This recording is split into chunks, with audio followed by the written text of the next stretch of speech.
How a Stoic faces loneliness. 1. The hidden weight of loneliness. Stoic insight for a quiet struggle.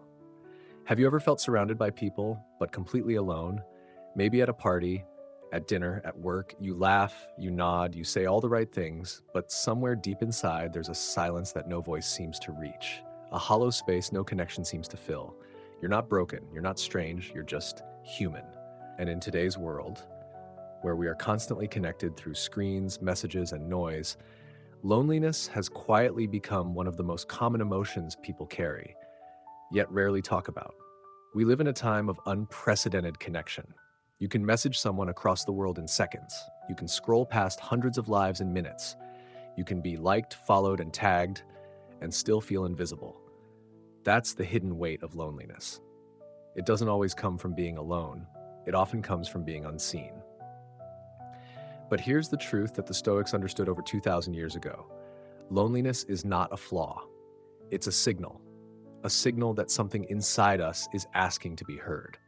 Not from the outside world, but from the one place we often forget to look, within. Seneca once wrote, "No person hands out their friendship to another without first being a friend to themselves." And that's the starting point. Before we seek to be understood, we must learn to understand ourselves. Before we crave companionship, we must feel at home in our own presence. Stoicism doesn't promise to remove loneliness. It teaches us how to face it, gently, wisely, and without fear. Marcus Aurelius, Emperor of Rome, had all the power and company a man could ask for. Yet in his personal writings, he speaks often of solitude, of retreating into the quiet chambers of the mind, of reflecting deeply, honestly, even painfully. He wrote, "Nowhere can man find a quieter or more untroubled retreat than in his own soul." To the Stoic, solitude is not a punishment. It is a place of power. It's not a gap to be filled, but a space to return to. It's where we listen to the voice beneath the noise. It's where we remember who we are without the world's applause. Loneliness becomes unbearable when we see it as a curse. But what if it's an invitation? An invitation to befriend ourselves, to simplify, to grow, to remember that we are not just social creatures. We are thinking, feeling beings who crave not just company, but depth. Epictetus reminds us, if you are ever tempted to look for outside approval, realize that you have compromised your integrity. If you need a witness, be your own. So what if in those quiet, lonely moments, you stopped asking, "Why am I alone?" and started asking, "What part of me have I forgotten to connect with?" That's where Stoicism shines. Not by offering fake optimism, but by offering courage. Courage to face your own thoughts, courage to sit in silence, courage to see yourself fully and still say, "I am enough." Because the truth is, loneliness often comes not from lack of people, but from lack of alignment between who we are and how we live. When you begin to live with integrity, to act from your principles, to spend time with meaning, to be honest in your inner life, you may still be alone from time to time, but you won't be lonely in the same way. So if you feel that quiet ache, if you feel disconnected or unseen, don't run. Sit with it. Let it teach you. Ask, what is this loneliness asking of me? Where am I disconnected? From myself, from nature, from what truly matters? That's not weakness. That's wisdom. And slowly, day by day, you'll find a different kind of peace. Not from others, but from within. You are not broken for feeling lonely. You're just being called back to yourself. And the Stoics, they would smile and say, this is where your true strength begins.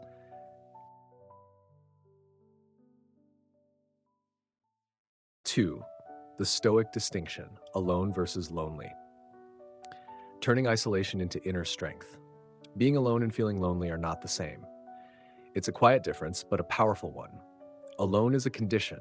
Lonely is a perception. You can be alone in a cabin in the mountains and feel perfectly whole. You can be surrounded by friends, notifications, and noise and feel completely empty. That's the paradox of the modern world. We've never been more connected externally, yet so many feel more disconnected than ever internally. But here's the perspective Stoicism offers. Aloneness is not your enemy. Your mind is your company. Epictetus once said, "You are not alone if you are in good company with your own mind." This is more than a poetic quote. It's a radical invitation to change your relationship with solitude. The Stoics believed that if you master your thoughts, you master your life. And when your own mind becomes a friend, not a critic, not a stranger, but a calm and wise companion, then being alone is no longer frightening. In fact, it becomes a refuge. Let's think about this. Why do we fear being alone? It's often not the absence of others we fear. It's the presence of our own thoughts, the unfiltered stream of doubts, regrets, what ifs, and longings that rise up in silence. We distract ourselves constantly to avoid them. Music, scrolling, conversations, plans, anything but quiet. But a Stoic doesn't run from the mind. A Stoic returns to it, listens to it, clarifies it. They see aloneness not as emptiness, but as space, space to breathe, space to think, space to be. Here's something to reflect on. Loneliness isn't pain. It's pain with a story attached. It's not just I'm alone. It becomes I'm alone, and that must mean I'm unloved, forgotten, less worthy. And that story, that interpretation, is what causes suffering. But what if we change the story? What if we saw solitude as strength, not punishment? As time to know ourselves, not hide from ourselves? The moment you stop believing that being alone is something to fix, you start discovering the gifts within it. Seneca, another great Stoic, once observed, "True happiness is to enjoy the present without anxious dependence upon the future." And that includes enjoying your own presence, without anxious dependence on another person's attention, approval, or availability. Here's the reality. Every person, no matter how loved, will one day face moments of being alone. The Stoic doesn't wait for those moments to come. They train for them. They prepare their mind to be a steady companion, not a fearful one. Because once you're at peace with your own mind, you'll never truly feel alone again. Let's pause here and imagine you're sitting alone in a quiet room. No distractions, no one talking to you. Just you. What's the tone of that silence? Is it heavy, restless, uneasy, or is it calm, reflective, grounded? Your answer doesn't make you good or bad. It simply shows how your relationship with your own thoughts is unfolding. And here's the hope: you can reshape that relationship through practice, through self-honesty, through learning to see solitude not as a void, but as a mirror. So the next time you're alone, don't reach for your phone. Don't panic. Instead, try this. Close your eyes, take one slow breath, and ask, can I sit with myself just as I am? If the answer is yes, even just for a few minutes, then you are not lonely. You are growing stronger. The Stoic knows that real companionship begins within. Before we connect outward, we must feel steady inward. Aloneness is a fact of life. Loneliness is a judgment, and like all judgments, it can be questioned, gently, wisely, and with courage. Because once you stop fearing your own company, you'll realize it was never the absence of others that hurt. It was the absence of inner peace. And now you're building that peace, one quiet moment at a time. 3. Turning inward, solitude as strength, how the Stoics transformed loneliness into power. Imagine this. The world is loud, the schedule is packed, the notifications never end, and yet somewhere inside you, there's a quiet voice whispering, step away, sit down, turn inward. This is not withdrawal, this is wisdom. Marcus Aurelius, Emperor of Rome, surrounded by people, politics, and power, still made time for one sacred act, solitude. He wrote to himself, for himself, each morning, each night. He retreated, not to escape, but to realign. People seek retreats for themselves, in the country, by the sea, in the mountains, but you are able at any moment to retreat into yourself. Marcus Aurelius. For him and for every Stoic thinker, solitude wasn't a place to run from life. It was a place to return to life, cleansed of illusion, of noise, of ego. In a world that prizes doing, producing, performing, the act of turning inward may seem strange, even uncomfortable. But the Stoics teach us you can only lead your life wisely when you regularly pause and listen to your own mind. That's what solitude is, not loneliness, not avoidance, but space, stillness, reconnection. Seneca said, "We suffer more often in imagination than in reality." And often, the only way to tell the difference is to stop, sit in silence, and watch your mind. That's the power of journaling, of early morning reflection, of evening review. It's not just a habit, it's a mirror. It lets you ask, where did I act with integrity today? Where was I driven by fear or pride? What am I avoiding? What truly matters tomorrow?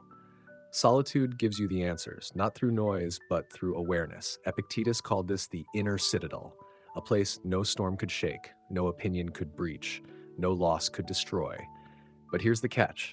You don't find that place. You build it, brick by brick, day by day, by choosing to turn inward instead of outward. And let's be honest, turning inward can be uncomfortable. At first, you'll meet the voices you've tried to ignore, old wounds, unmet expectations, restless desires. But stay with them. Observe them. They are not enemies, they are parts of you, asking to be seen, not judged. Solitude is not a spotlight, it's a lantern. It reveals what's already there. And with that clarity comes power.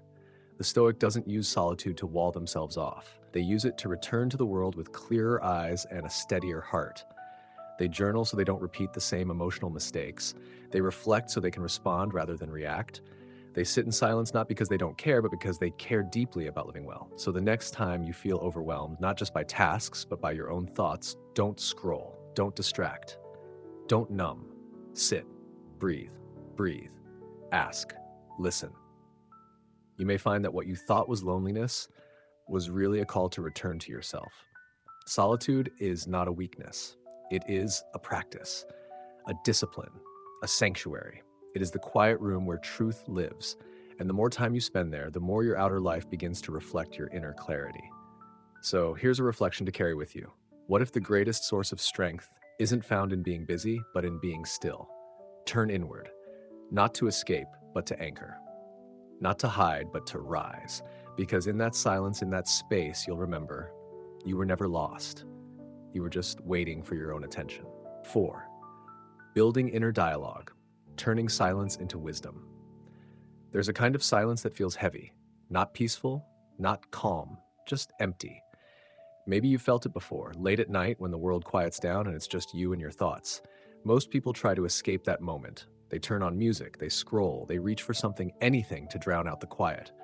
But the Stoic does something radical. They listen, not to the noise, not to the distractions, but to the silence itself. Seneca once wrote, "No one can be your companion better than your own soul."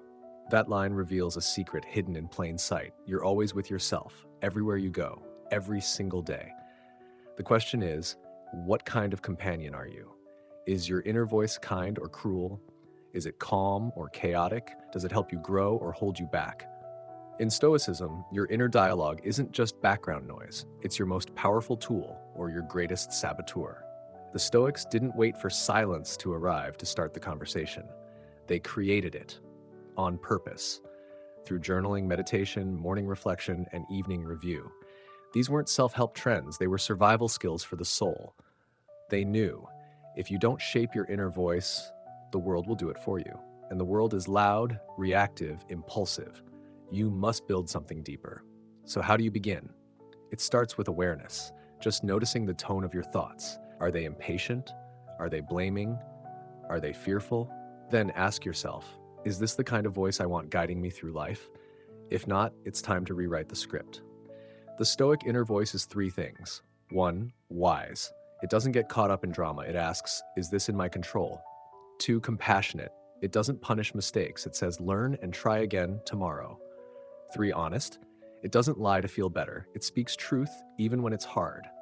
This voice becomes your anchor in chaos, your clarity in confusion, your friend when no one else is around. Marcus Aurelius, an emperor, wrote pages and pages to himself, not for others, not to publish, but to strengthen this very voice. When you wake up in the morning, he said, tell yourself, I will meet people who are selfish, ignorant, and rude, but none of them can harm me unless I let them. That's not pessimism. That's preparation. That's the inner voice of someone who knows the world outside will test you, but your response is built inside. What happens when your inner dialogue shifts? You stop needing constant approval. You stop chasing noise to avoid the quiet. You begin to trust your own judgment. You begin to enjoy your own company. Solitude becomes peace, not punishment. Silence becomes wisdom, not fear. And your mind becomes a space you actually want to be in. Here's a small practice to begin today. Each evening, before bed, ask yourself 3 questions. What did I do well today? What could I improve tomorrow? What thought did I carry today that no longer serves me? Write the answers down, slowly, without judgment. This is how you begin to teach your mind to speak with clarity and compassion. It's not about perfection, it's about presence. Because in the end, you'll spend more time with yourself than with anyone else. And if you can learn to talk to yourself like a Stoic, with wisdom, honesty, and kindness, you'll never truly be alone. Your own soul will be your strongest guide, and in the stillness of that companionship, you'll find a strength that no one can take away. 5. Letting go of external dependency. Freedom begins where approval ends. What makes us feel most alone? It's not always the lack of people. It's the craving for something we think we need. Someone's attention, someone's approval, someone's presence to confirm we matter. That longing for validation, recognition, reassurance, it's not wrong, it's deeply human. But the Stoics gently ask us to pause and look deeper. If you want to improve, said Epictetus, be content to be thought foolish and stupid. Why? Because needing to be seen, praised, or understood by others can trap you in a life that's not truly yours. True loneliness isn't always solitude. Sometimes it's dependence, a hidden reliance on others to feel enough. That's why Stoicism trains the soul to need less, not to shut down, not to become cold or uncaring, but to become free.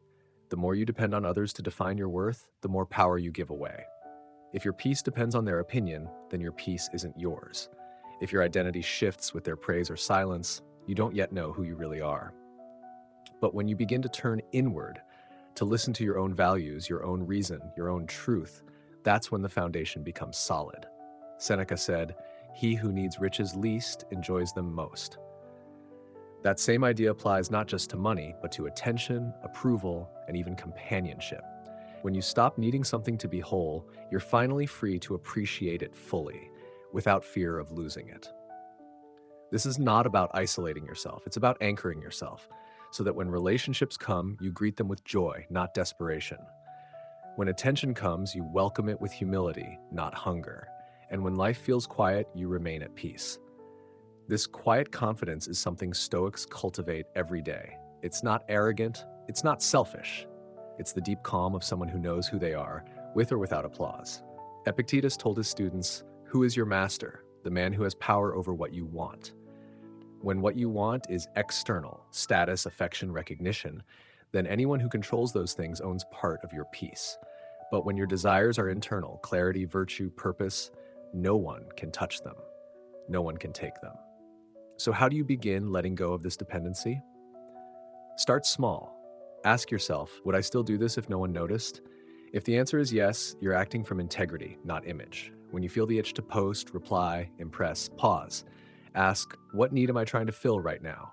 Practice being alone without numbing the discomfort. Walk, sit, reflect. Let the silence shape you, not scare you. And here's a powerful daily practice. Live one day for no one but your soul. Not for approval, not for feedback, just to live rightly, quietly, truly. Choose actions that align with your values. Speak truths you'd say, even if no one clapped. Make choices your future self would thank you for. Because when you no longer need the world to tell you who you are, you become a force the world cannot shake. This is the strength of Stoic freedom. Not being untouched by life, but being unshaken by its noise. So if loneliness whispers to you today, don't rush to fill it. Listen and ask, is this emptiness or is this space? If you treat it with wisdom, that space becomes sacred, that silence becomes strength, and you begin to remember you already have what you need inside. 6. Finding connection through purpose. Loneliness fades when life has meaning. Sometimes we think the cure to loneliness is people. More conversations, more social events, more followers. But deep down, we know the truth. You can be surrounded by everyone and still feel completely alone. So what actually connects us? The Stoics believed it's not people who make us whole, but purpose. Because when you live with purpose, you never feel useless, you never feel invisible. You wake up with direction. You belong, not to someone, but to something greater. Marcus Aurelius, emperor of Rome, surrounded by power and politics, knew isolation more than most. Yet in his private journal, he wrote, "Do not waste what remains of your life in speculating about others. Be concerned only with how you carry out your duties, with truth and justice." No mention of applause, no demand for attention, just a return to duty. Because that's where peace begins. When you stop asking, who's noticing me, and start asking, what am I here to give? Purpose doesn't have to be dramatic. It's not always saving the world. Sometimes it's just showing up fully for your life, doing your job with care, listening with presence, creating something honest, living a day with integrity. These small acts, when done on purpose, become a thread that ties your soul to something larger. The Stoics believed in the concept of oikeiosis, that we are part of a greater whole, that to live rightly is to live in alignment with nature, with reason, and with the human community. So even when you're physically alone, you're not separate, you're not detached. When you live with virtue, you're connected to every other human being, striving to do the same. You're not a lonely voice in the dark, you're a note in a much larger symphony. Epictetus said, "What ought one to say then as each hardship comes?" I was practicing for this, I was training for this. He didn't say, "I hope someone sees me." He said, "I was made for this." That's the voice of purpose. It's quiet, but it's unshakable. So how do you find that kind of connection through purpose? Start here. 1. Ask yourself, what value do I want to live today? Maybe it's honesty, maybe compassion, maybe perseverance. 2. Align one action with that value. Not for recognition, not for reward, just because it's the right thing to do. 3. Reflect at the end of the day. Did I live true to what I believe? If the answer is yes, you'll feel something rare. Not praise, not pride, but peace. Loneliness often grows when life feels meaningless, when we drift without direction, when our days blur together, when we forget why we're doing any of it. But the moment you remember your why, even if no one sees it, something changes. You stop chasing connection like it's outside of you. You start generating it from within. This is why the Stoic doesn't fear solitude, because solitude becomes sacred when your life has meaning. Purpose is the thread that ties your spirit to something timeless, weightless, and real. You're no longer just surviving, you're serving truth, virtue, reason. And that connection, it can never be taken from you. It doesn't depend on applause or followers or praise. It depends only on how you live in this moment with intention. So if you feel distant from the world, don't rush to fill the silence with noise. Ask instead, what am I here to give? What is worth living for, even alone? And in that quiet answer, you'll find you're not truly alone. You're exactly where you belong, connected by purpose, anchored in truth, guided by something deeper than company, meaning. 7. Embracing universal brotherhood alone, yet never apart. There's a quiet beauty in the Stoic path, walking steadily, relying on inner strength, seeking peace within rather than in the noise around. But make no mistake, Stoicism isn't about isolation. It's not about retreating from humanity, but recognizing that you are part of it. Even as the Stoic learns to stand alone, they do so knowing we are never truly separate. Marcus Aurelius, perhaps the most iconic Stoic of all, wrote, "What brings no benefit to the hive brings none to the bee." What a powerful image. You, the bee, fierce, independent, resilient, yet inseparable from the hive, from the whole. The Stoics called this the logos, the rational principle that binds all things together. It runs through the universe and through every human soul. You are not a stranger to the world. You are a thread in its fabric. That's why, even in solitude, the Stoic practices compassion. Not because it's a nice thing to do, but because it's natural. We were made to live with others, to support, to understand, to uplift. But, and this is key, we do so without clinging, without making our peace depend on their choices. This is the Stoic balance, connection without attachment. Seneca wrote, "Wherever there is a human being, there is an opportunity for kindness." The Stoic doesn't shut the world out. They open to it, but from a place of strength, not scarcity. When someone suffers, they feel it. When someone acts cruelly, they understand it.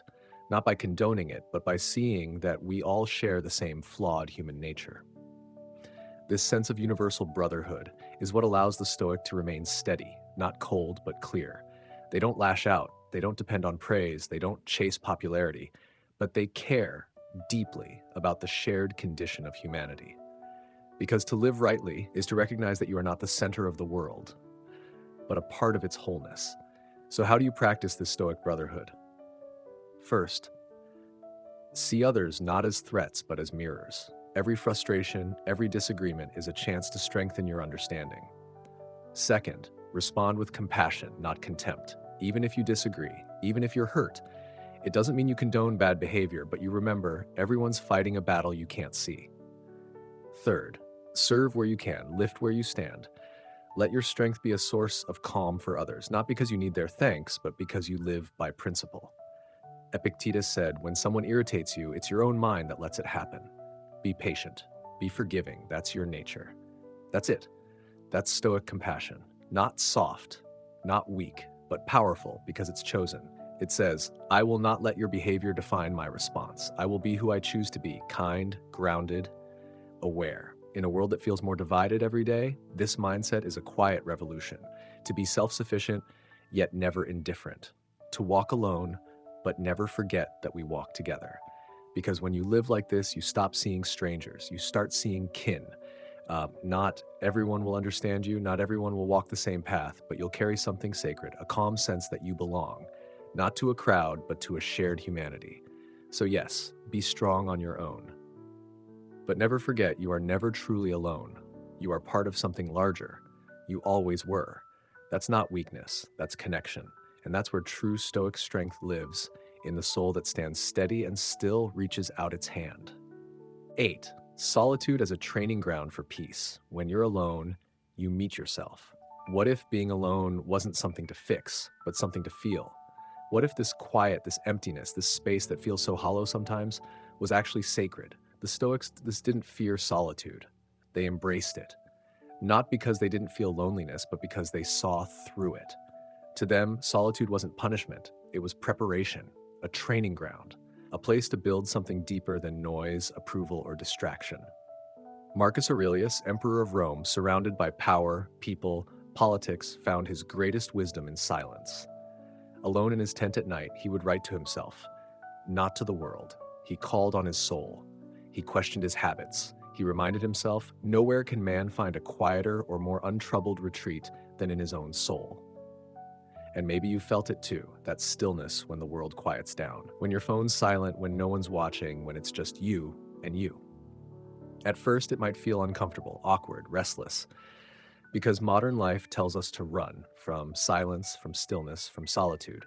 But the Stoics whisper something else. Stay, look. This is where you begin again. Solitude reveals what the noise was hiding, your fears, your regrets, your dreams, your thoughts you've been too busy to hear. It shows you where your peace is missing, not because you're broken, but because you're finally still enough to listen. This is why the Stoic sees solitude as a mirror, not a wall. It reflects your inner state. If you feel empty in silence, it's not because silence is wrong, but because there's something within calling for your attention. Pain, fear, unspoken hopes. Solitude invites you to meet them, gently, honestly, fully. And in doing so, you begin to transform. Seneca said, associate with people who will make a better man of you, but be sure that you make yourself worth being improved. And who better to begin with than your own soul? Use solitude to journal, to breathe, to reflect, to come home to yourself. That's the heart of Stoic practice. Self-awareness, self-mastery, self-alignment, not for performance, not for applause, but for inner peace. So ask yourself, what have I been avoiding in the silence? Who am I when no one's watching? Because that answer, that unfiltered truth, is where real growth begins. You don't need to run from loneliness. You can walk into it with eyes open, with breath steady, and find something sacred, peace. Solitude becomes strength when you stop fearing what it might show you. It becomes wisdom when you stop waiting for someone else to fill the silence. It becomes freedom when you learn to be whole, even when no one is around to witness it. So here's the shift. Don't see solitude as something missing. See it as something offered, a doorway, a mirror, a teacher. What you do with it, that's where your power begins. Let's leave with one question. What if being alone is the time your soul has been waiting for? Not to feel empty, but to feel true, to reconnect, to rebuild, to rise. Because when solitude is embraced with wisdom, it is no longer loneliness, it is liberation.